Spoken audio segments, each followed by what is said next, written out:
Assalamualaikum warahmatullahi wabarakatuh. Alhamdulillahi wahda, wassalatu wassalamu ala rasulillah. Sahabat Ferry Channel, rahimakumullah. Teman-temanku seiman, kita bahas sedikit kisah-kisah yang membuat Umar bin Khattab radhiyallahu anhu menangis. Pernah suatu hari, baginda Nabi SAW berbaring di rumah beliau. Pada saat Ummahatil Mukminin radhiyallahu anhuna sempat meminta pada saat itu kenaikan nafkah. Maka Nabi SAW menghajar mereka, mendiamkan. Salah satu dari Ummahatil Mukminin adalah Hafsah radhiyallahu anha, anak Umar bin Khattab radhiyallahu anhu. Umar khawatir jangan sampai Hafsah diceraikan oleh Nabi SAW karena perilaku ini. Tentu teman-teman, saya tidak sedang membahas hajarnya Nabi SAW atau bagaimana Nabi SAW sedang mendidik para istrinya. Tetapi Nabi SAW pada saat itu tidak bertemu dengan mereka, tidak mengajak ngobrol selama 1 bulan. Yang masyhur dalam riwayat Bukhari untuk memberikan pendidikan agar mereka bersyukur kepada Allah Subhanahu wa Ta'ala dan tidak membangkang terhadap hukum-hukum yang telah Allah terapkan. Umar bin Khattab mendatangi rumah Nabi SAW dengan niat ingin mencari ridho Nabi SAW agar jangan menceraikan Hafsah. Karena Hafsah termasuk salah satu daripada tanda kutip otak permasalahan lahirnya permintaan naik nafkah dari para istri Nabi SAW. Kemudian teman-teman, waktu Umar bin Khattab radhiyallahu anhu masuk ke rumah Nabi SAW dan Nabi SAW lagi berbaring, tiba-tiba spontan waktu Umar bin Khattab masuk ke rumah Nabi SAW, tiba-tiba meneteskan air mata. Umar menangis karena melihat kondisi Nabi SAW. Rumahnya sederhana sekali, hanya ada beberapa perabot, dan beliau SAW tidur di atas sebuah tikar. Tikar ini ada bolongnya, karena zaman dulu tidak di keramik, tanah saja, sehingga membuat sisi tanah di rumah Nabi SAW itu sempat menyentuh sisi kanan tubuh Nabi SAW dan mengotori baju beliau. Sambil beliau pun tidur tidak menggunakan bantal, karena meletakkan tangan beliau saja di bawah pipinya. Umar bin Khattab waktu melihat kejadian tersebut tiba-tiba menangis, meneteskan air mata, dan beliau sambil menangis terseduh-seduh mengucapkan salam kepada Nabi SAW. Nabi SAW menjawabnya. Lalu tiba-tiba Umar juga berkata, "Ya Rasulullah." Dan Umar pun tidak lagi bicarakan masalah anaknya nih, karena prihatin melihat keadaan Nabi SAW seperti itu. "Ya Rasulullah, sungguh Kisra raja yang berkuasa di Persia, salah satu negara adik kuasa pada saat itu, dan Kaisar Romawi, negara yang lain berkuasa di dunia ini. Ada 2 negara yang berkuasa pada saat itu. Mereka tidur di dipan-dipan yang empuk. Mereka menggunakan baju-baju yang mewah. Mereka didampingi dayang-dayang yang mengipas mereka. Mereka juga duduk, yang mana di sekitar mereka duduk penuh dengan buah-buahan dan beragam macam makanan. Sementara Anda utusan Allah, Nabi kami, Anda adalah raja kami. Seperti ini keadaannya ya Rasulullah." Artinya kok sederhana sekali, dan sampai tidur pun berbekas-bekas tanah di sisi kanan Nabi SAW. Nabi SAW duduk, tadinya baring.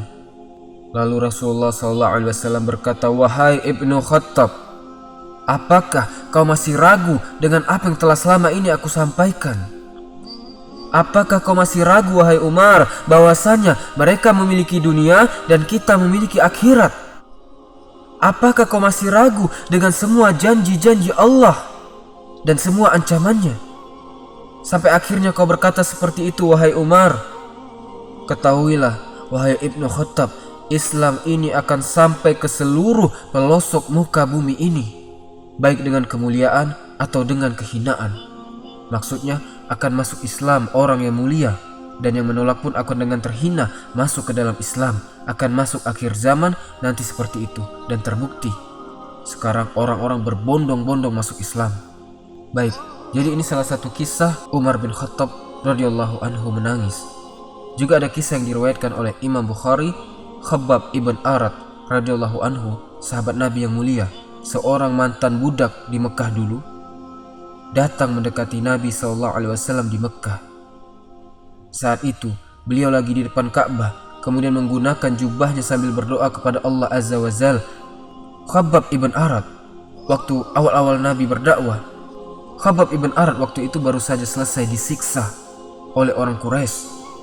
Tahu bagaimana bentuk siksaannya orang-orang Quraisy kepada Khabbab? Siksaan yang luar biasa. Kisahnya adalah bagaimana kita tahu luka dan sakitnya Khabbab radhiyallahu anhu ini. Kita maju ke zamannya Umar. Waktu di zaman kekhalifahannya Umar ibn Khattab, saya akan menceritakan sedikit di kisah kekhalifahannya Umar bin Khattab. Umar bin Khattab saat jadi khalifah sempat bertanya kepada Khabbab, "Wahai Khabbab, siksaan apa yang paling menyakitkan bagi kamu yang dilakukan oleh Quraisy?" Khabbab tidak ngomong apa-apa. Beliau mengatakan, "Inilah Amirul Mukminin," sambil dibuka bajunya, diperlihatkan punggungnya. Jadi teman-teman, tulang belakangnya Khabbab dari leher sampai ke tulang ekornya, di sebelah sisi kirinya itu ada lubang yang dalam sekali. Dari atas sampai ke bawah, lubang yang dalam yang kalau dimasukkan telapak tangan bisa masuk dalam. Berwarna merah kehitam-hitaman seperti luka bakar. Dan ini sudah berjalan sekian belas tahun. Dari awal-awal Nabi berdakwah, tapi pas di zaman Umar masih kelihatan bekasnya.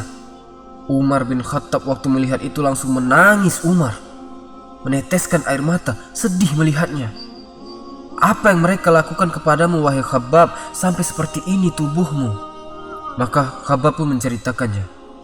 "Wahai Amirul Mukminin, waktu awal-awal Islam diiklankan dan saya termasuk penganut awal Islam, mereka orang-orang Quraisy menyiksaku karena aku tidak mau murtad dari agama Islam.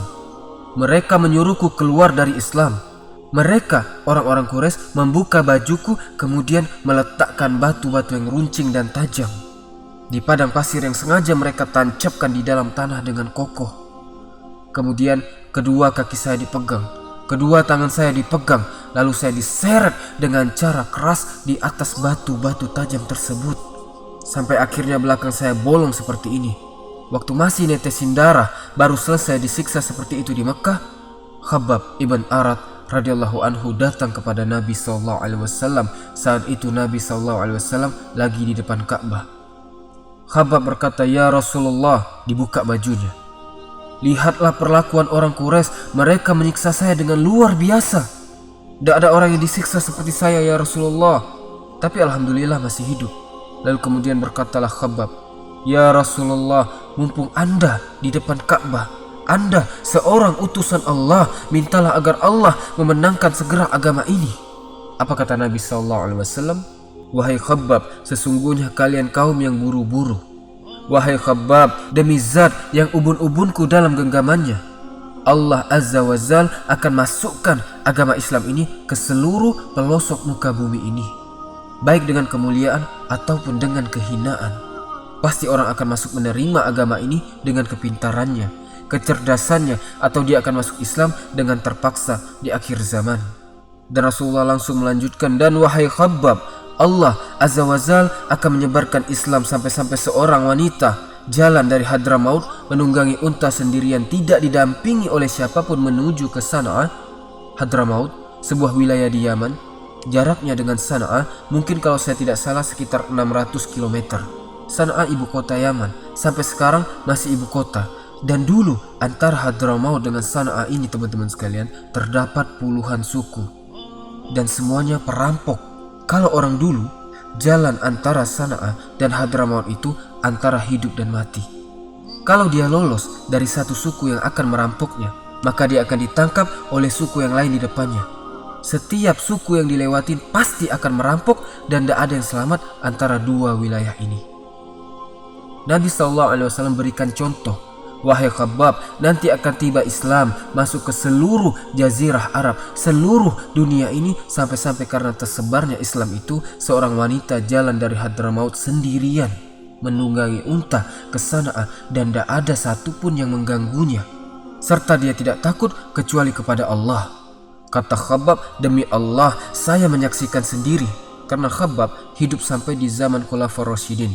Maka kata Khabbab, demi Allah, saya menyaksikan apa yang Nabi SAW ucapkan itu, wanita jalan dan tidak ada satupun yang mengganggunya, serta dia tidak takut kepada siapapun kecuali kepada Allah. Semoga kisah singkat ini bermanfaat dan menambah keimanan kita. Barakallahu fikum. Assalamualaikum warahmatullahi wabarakatuh.